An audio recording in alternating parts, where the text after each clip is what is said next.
Sans le moindre signe d'émotion, il écoute la juge de la Cour suprême de l'État de New York demander l'abandon de l'acte d'accusation retenu contre lui.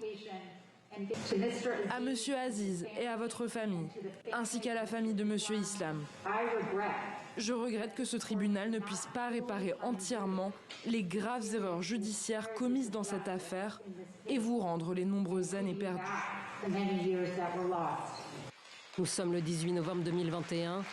Sous les applaudissements, Mohamed Aziz, 83 ans, est officiellement innocenté, plus de 50 ans après avoir été reconnu coupable de l'assassinat de Malcolm X.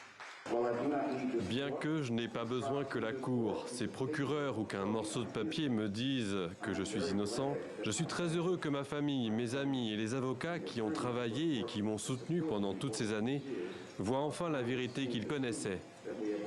Innocenté le même jour, Khalil Islam, décédé 12 ans plus tôt. L'épilogue de l'une des plus grosses erreurs judiciaires de l'histoire des Afro-Américains. 21 février 1965, alors qu'il prononce un discours à l'Audubon Ballroom, une salle de spectacle de Harlem, Malcolm X tombe sous les balles de plusieurs tireurs. Rapidement, Mohamed Aziz alias Norman Butler et Khalil Islam alias Thomas Johnson sont arrêtés. Tous les deux sont alors membres de l'organisation radicale Nation of Islam, que l'icône de la cause noire a quittée, et clame leur innocence. La police met aussi la main sur Moudjahid Abdulalim, alias Thomas Hagan. Ce dernier reconnaît avoir tiré sur le leader afro-américain et met hors de cause ses deux co-accusés. En vain. Les deux hommes passeront 20 ans pour l'un, 22 ans pour l'autre derrière les barreaux.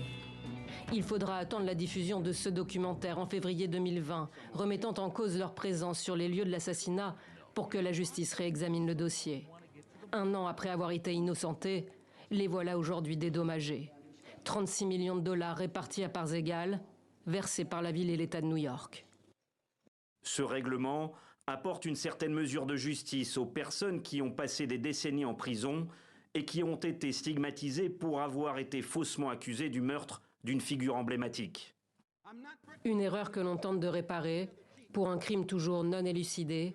Qui a tué Malcolm X? 57 ans après, le mystère reste entier.